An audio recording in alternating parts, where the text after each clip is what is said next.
जीअं सिंध जीए सिंध वारा जीअं सिंधी टोपी अजरक वारा जीअं लतीफ़ जीअं सिंध। अॼु असां अव्हांखे ॾेखारण वारा आहियूं सिंधियुनि जे वटि जेको टैलेंट आहे। शीशे में लिखाई कटिंग करे गुलकारी करे लॻाइनि था माशाल्लाह सुठो ज़बरदस्त। अल्हम्दुलिल्लाह सिंध में बहितरीनु टैलेंट आहे, सुठा कमु करण वारा आहिनि दोस्त। अॼु असां जेको डिज़ाइन ठाहियो आहे कुझु ऐं लिखाई कई आहे आयतुल कुर्सी ऐं उनजो जेको आहे सदक अलाउल अज़ीम ॿियूं लिखायूं डिज़ाइनिंग ज़बरदस्त तव्हांखे अॼु असां ॾेखारण वारा आहियूं। सिंध वटि बि अल्हम्दुलिल्लाह सुठो टैलेंट आहे। जीअं लतीफ़ जीअं सिंध।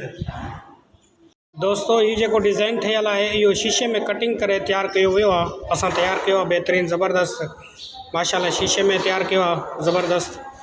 हीअ मस्जिद जो असां कमु करे रहिया आहियूं ऐं अव्हांखे लिखाई ॾेखारियूं था जेके असां लिखाई कई आहे।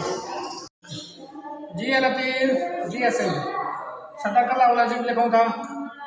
और तुम्हारे परवरदिगार ने फरमाया है कि तुम मुझसे दुआ करो मैं तुम्हारी दुआ कबूल करूंगा।